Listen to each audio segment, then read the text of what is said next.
Hi, my name is Carrie Jackson, and I am a senior Primavera consultant and trainer with Global PM.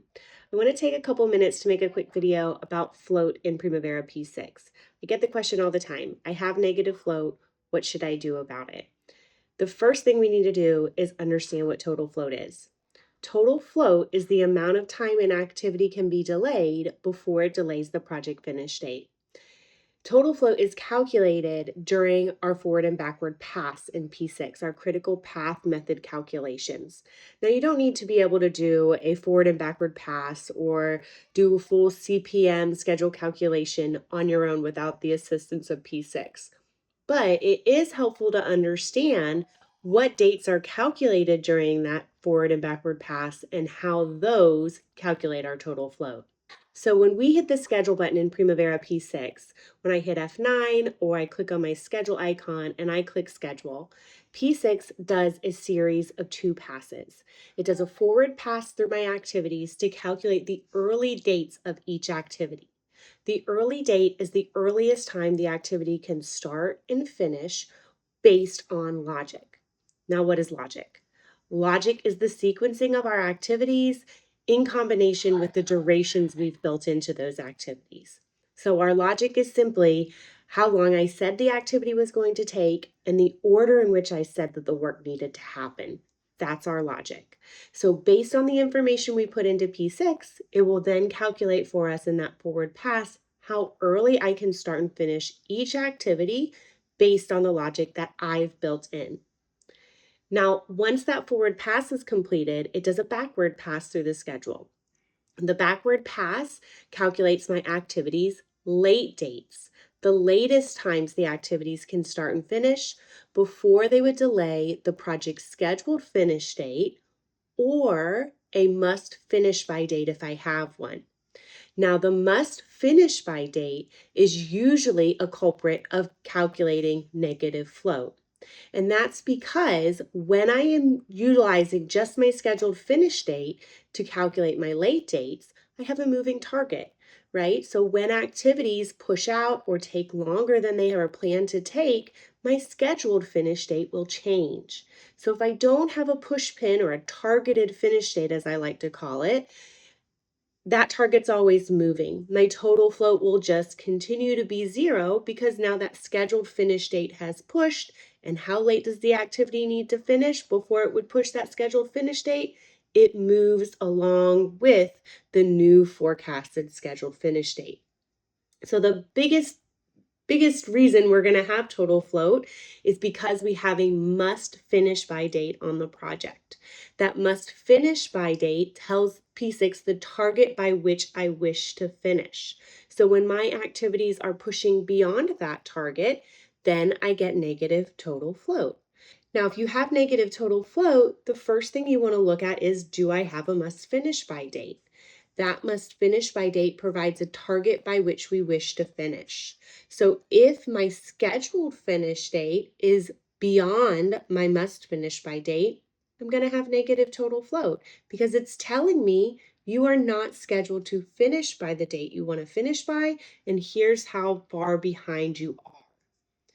Now, if I have the ability to modify that must finish by date, or I can review it and see that maybe it should be pushed out or even removed, that would go a very long way in removing the total float of the activity. That's not always an option. So the next thing I would look at if I have negative total float on my project is activity level constraints. Activity level constraints are also going to change the early or late date calculations for your schedule. So when I impose, say, a start on constraint to an activity, that is going to change both early and late start dates to the date that I'm choosing. So based on the type of constraint that I have assigned, that is going to change the early or late start date, which would have a direct impact on the total float of the activity and potentially the overall project. So the next thing I would look at is, do I have any constraints on my activities? And if I do, I will review those constraints, see if they can be moved, removed, or if I could use a less restrictive constraint. My start on, my finish on, mandatory start, mandatory finish are the most restrictive constraints that I can have at the activity level. They are going to change both early and late start dates to the date that I'm imposing on that activity. So if there's any room to change that constraint to a start on or after, start on or before, finish on or after, or finish on or before, that could potentially help in resolving the negative float on that activity. Now, if I remove a constraint, I decide that it's no longer needed or no longer valid, I can remove it and I will need to schedule the project to see the impact of removing that constraint. As you can see, when I remove my constraint here, it doesn't have an impact on the overall project's total float. And that is because of my must finish by date. Removing that constraint does not remove my requirement to finish the overall project by a certain date. So my next option whenever I want to resolve that negative float is to directly impact the schedule through schedule compression. So schedule compression is when I'm going to shorten the project without reducing the scope of work of the project. So I have two main choices for schedule compression. I can compress my schedule by crashing it, which means I'm going to add resources onto the schedule. So where I have longer activities, I may decide that there's room for me to be able to increase the crew size, maybe increase the work hours a week or work hours a day for me to get that work done in a shorter amount of time. So here for my site preparation activity, I'm going to do that. I'm going to reduce the duration and I'm going to double the crew size on the activity through my resource assignments window. And then I'm going to schedule to see the impact of that change.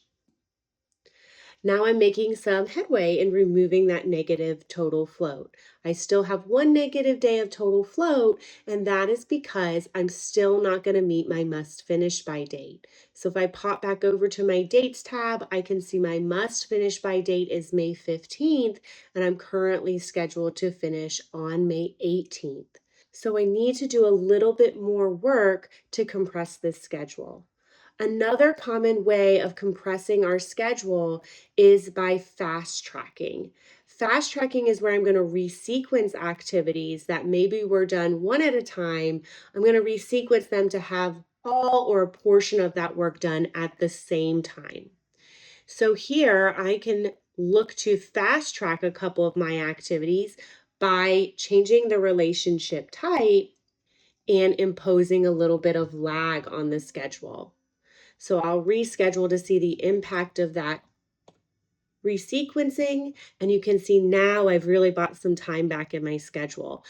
Now I have not only gotten rid of the negative float, but I have achieved positive float. So what is positive float? Positive float is telling me that I have wiggle room before I'm going to meet my must finish by date. So here I can see I'm now scheduled to finish on May 8th with a must finish by of May 15th. I have wiggle room on my longest path through the schedule before those activities would delay or even meet the must finish by date. So I hope that explanation of what float is helpful. Please let us know in the comments what questions you have.